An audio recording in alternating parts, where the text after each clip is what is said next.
Welcome to Sampstra Games, the place to find new strategy games, and welcome to my guide on deployment and specialists in Unity of Command 2. So let me start off by telling you how to deploy a unit.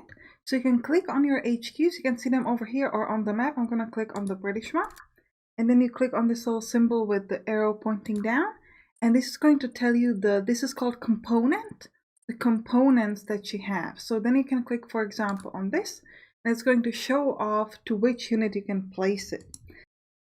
Another way to do it is to click on a specific unit and then click on this little thing, and this will show you if there's anything available. For example, right now there's no way for me to add a step to this unit, but if I click, for example, on this one, I can see that I have an option to add a Polish infantry step. So if I do it, it now gets an extra step.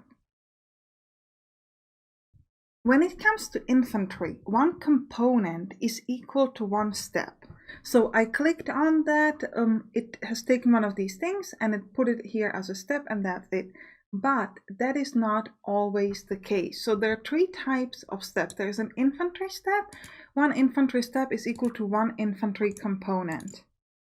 Mechanized step, which is equal to one infantry component and one armor component, and then an armor step, which is equal to one infantry component and two armor components.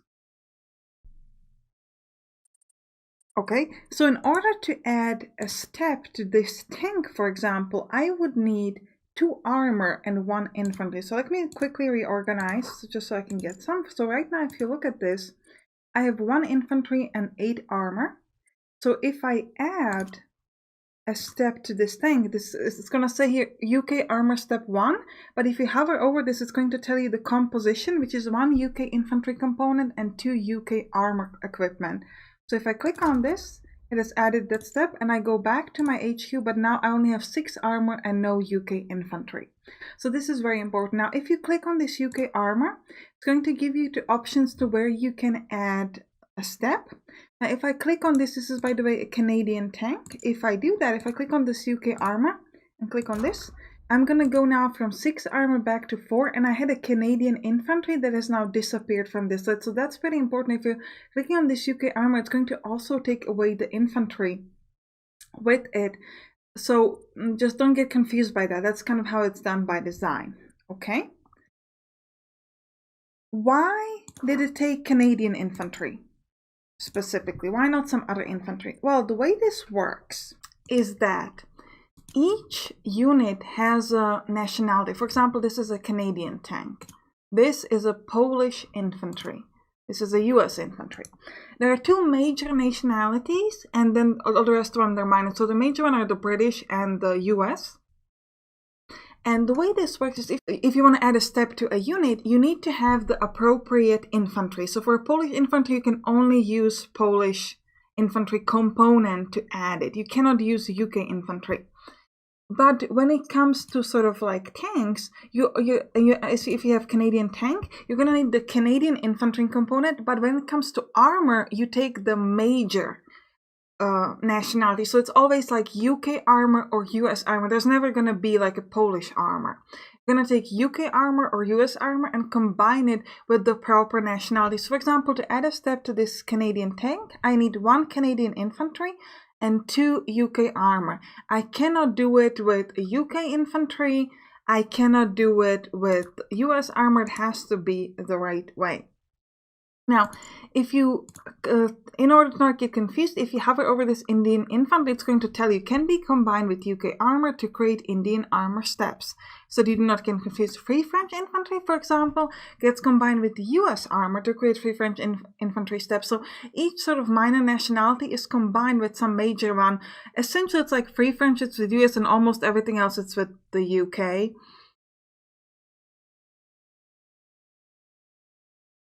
So you can buy new specialist here in the list. It's going to give you all the options. Then you can click on them and you can place it to some specific units. Or again, if you want a specialist to a specific unit and you don't know which one, you have the options. You click on the unit, then you click on this, and it only shows you the options, the specialists that you can add to this specific unit. Also, you can here see the prestige cost. You can see my prestige up here, and this is the cost to actually buy that unit. Now, the important thing with buying new reserves is you can only do it before the battle. Once you're in the battle, you cannot buy any more new reserves. Now, one thing when it comes to deployment, either the bot deployment or the deployment of units that you already have, is that if you're before battle, like I'm right now, the unit that you deploy is going to be immediately active. However, if you're doing this in battle, then the edit that is going to be suppressed and you have to wait a turn in order to get it active. I said that you can buy the units and you also can have them here in the reserves. This is free. So how do you get the components here into these reserves? So this is the free thing, right? What I've been doing. So how do you get that? Well, there are two ways to get it. The first one is stragglers. Essentially, when a unit is supposed to die, there's a chance that it becomes a straggler, and the stragglers will slowly move towards your HQ. I have a special guide on stragglers, so if you want to know more, you can check that out. It's going to cost you some command points when the straggler gets to the HQ, and then it is going to be dissolved into components. For example, if you have an armor straggler, it's going to be dissolved into one infantry component and 2 armor components, and then you can use it up. At the end of the scenario, all available stragglers will be automatically moved to the friendly HQ, and upon the next scenario, you'll have them in reserves here like I have right now. There's another way to add infantry or armor components to this, and that's by reorganizing. So if I click on this unit, I can click on this reorganize button and I can get an infantry step. You can see that the composition of this step is 1 UK infantry component, and I can reorganize. It's going to cost you 1 command point. It also says up here what you get. Now if you go over this tank and you try to reorganize, I hover over it and it's going to tell you it's a 1 UK infantry component and 2 armor equipment component. Again, I do that, it's going to hover over here, you can see it, and then I go back to the HQ and I can deploy it. So how do you know what you should buy, right? Like, that's not very intuitive. So these things up here is just like irregular infantry. It always belongs to a certain nationality, so you want to watch out for that so that you can deploy it to the right units. This is the UK armor. In the US HQ, you can buy the US armor, and here we have specialists. Now, each specialist is compatible with some nations, so check that you can place it where you want to place it. The easiest way is to check is, like I said, click on the unit and look over here what are the options to place on the unit instead of buying it from the HQ, because that's going to be unit specific. But otherwise here you can look at the engineers and you can see, okay, this is compatible with this kind of thing. Every specialist has attack and defense stats, and the attack and defense stats always gets added to the combat. So you can see it over here. If you hover on the enemy, you can see I get 10 is my the multiplication of my active steps plus my attack, and then you can see that my engineers give me extra 6, the QF pounder gives me the 0, and the blue specialist gives me 2. That's all added up to 18, and the enemy has 15, and then based on that you get the sort of combat result number. You can check it more in the combat guide. Now, what does each specialist do? We're going to go over that right now, but I just want to say quickly that there is a great discussion or Steam where they have kind of wrote it out in the text, so if you just kind of quickly need to check, you can look at there, you can check it out. It's very quick, it's very nice, it's all very detailed there. It's also in the manual. We're gonna go by this by colors, and I will tell you what each color mean. So let's start this off with purple. Now, purple are artillery specialists. Here in my list you can, for example, see the M7 priest and the QF25 pounder. Now you can see the difference that over here it has a symbol of sort of like a, I guess, upwards arrow or something. I'm not sure how that's called in English properly. And in the ordnance QF25 pounder, it's a dot. The difference here is that one type is self-propelled, the other is towed. So the one with the dot symbol is towed, the other is self-propelled.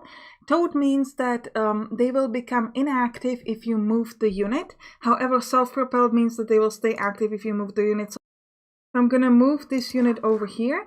Now you can see that it changed the color, and they have now been, both of these specialists have now become suppressed. You can see it over here as well.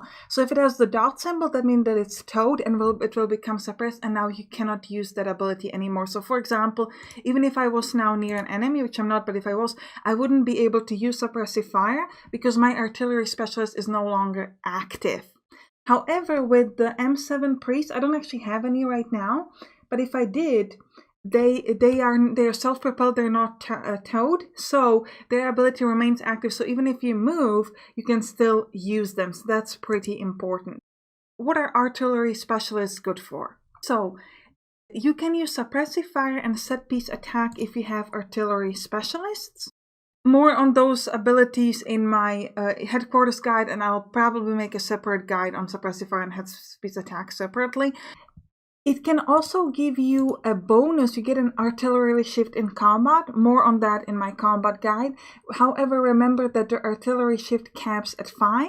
This 25 pounder gives you +3. The priest gives you +2.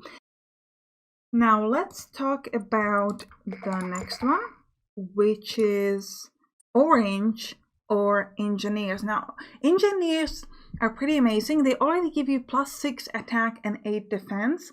They also give you a very nice bonus to using the set piece attack ability because it allows you to lower the entrenchment of the enemy by a higher level, and you also get a better chance of lowering entrenchment. For example, you can get a person from fortification to straight up to nothing instead of just the entrenchment. It allows you to ignore one level of enemy entrenchment. So for example, if the defender is fortified, normally give -2 defensive shift, it's going to go only to -1. If they get only entrenched, it's going to go to 0. They negate river shifts. So when you're attacking across a minor river, the defendant gets a bonus, and engineers sort of negate that. So they kind of take away that bonus, which is really, really nice. Also, if you have an engineer and you do a regular attack, it's going to give you a chance of lowering their entrenchment. And for example, see here, if I attack this unit, as a result of the attack, I'm going to lower their entrenchment by 1, which is really cool, just because I have some engineers. Next up, we've got light blue, which is armor. If there is a terrain suitable for armored combat, you're going to get an arm, and it gives you armor shift. So the way the armor shift is calculated is that first you multiply your armor value by the times of number of steps, you get that certain number, and then you divide it by 10. Then you add to it any armor given to you by your specialist. This is not divided by 10 anymore. And you subtract the same for the defender. So their armor total, and then any specialists that they have that are kind of like anti-attack specialists. And then if the armor shift is positive, which means if it's good for the attacker, you get that armor shift. It's capped at +5. If it's negative, the defender does not get a bonus shift. Okay, that's really important. Also, it's important to point out that if you attack into cities, mountains, or forests, you do not get an armor shift anyway. And you also get a penalty for using mechanized and armored units, -1 or -2 penalty shift. So these are really good if you have them on tanks. Next up, we have green. These are recon specialists. They also allow you to use the Recon Enforce ability. And some of them also, like for example, this one that I have here, the Daimler, also give you an armor shift. Helps you to convert enemy hexes easier. If there is an empty hex that is adjacent to a hex you have taken, and there are no stragglers there, no supply hubs, no HQ, no zone of control of anybody, no city, and no enemy unit, then if that hex neighbors more of your hexes than the enemies, it will be yours. But if it's neighbored by more of the enemy hexes, it will not be yours. However, if your unit that caused this whole situation has a recon specialist, then even if that hex is neighboring more enemy hexes than your hexes, it will become yours. Black, marked with S. Here we have, for example, the commandos. These don't really have any special ability. They do not get suppressed if you cross a major river via the river crossing or salt crossing HQ ability, but otherwise they're not really that interesting. And next up we have dark blue now. Dark blue are sort of like anti-tank assets. This is kind of helping the defender with the armor shifts. Okay, so just like we had the regular armor that help us when we're attacking the enemy to get the armor shift, which was the light blue, by the way, this is helping you with, on the defender side, essentially you're trying to block the enemy from getting a positive armor shift, because the shift, like if you can get like +5 shift, it's huge. Makes a really big difference whether you're winning or losing the attack. So having something like that can be helpful. Also, just like with the artillery, they have Tout and the self-propelled version. The Tout is the dot, the self-propelled is the not dot. And again, if you move with the unit, then the Tout one, the ones with the dot, get suppressed. However, it's suppressed until the beginning of the enemy turn. So here it's not that important, because if the enemy attacks you, even though you moved before, that sort of anti-tank step will be active again. So it's really, so it's not a lot less of a deal than it was with the artillery, because it's still going to function the way you want it to function. When you fight off an enemy unit, you might wonder, how does the game decide who gets killed? For example, you can see if I hover over this, it's going to kill my engineers and 3 of my yellow steps, but it doesn't touch my artillery. Why? It seems like the specialists and the regular units, they have a certain order in which they get killed if you fight in a fight. And you can see the order essentially here. So if you look at the unit, you can see the order over here. So you can see that with this Indian infantry, you have the 1 yellow step, after that an engineer, 2 yellow steps, artillery, anti-tank assets, and another yellow step. So in this order, the enemy will be killing this unit. Okay, if you click over here, you can see again another order, etc. So this can be important when you're looking at fighting, that sometimes you might not want to take even low damage that you would normally take, because if it was to destroy a specialist, it could be pretty bad. So you can, if you hover over the enemy, you can see the exact thing. It would be, for example, here, this would kill all of my yellow step, but it wouldn't hurt my specialist, which is pretty cool. Okay, I think that's it. And I hope you enjoyed this guide, and you can click anywhere to watch some of my short guides or the all objectives complete walkthrough. I'll see you there. Bye bye.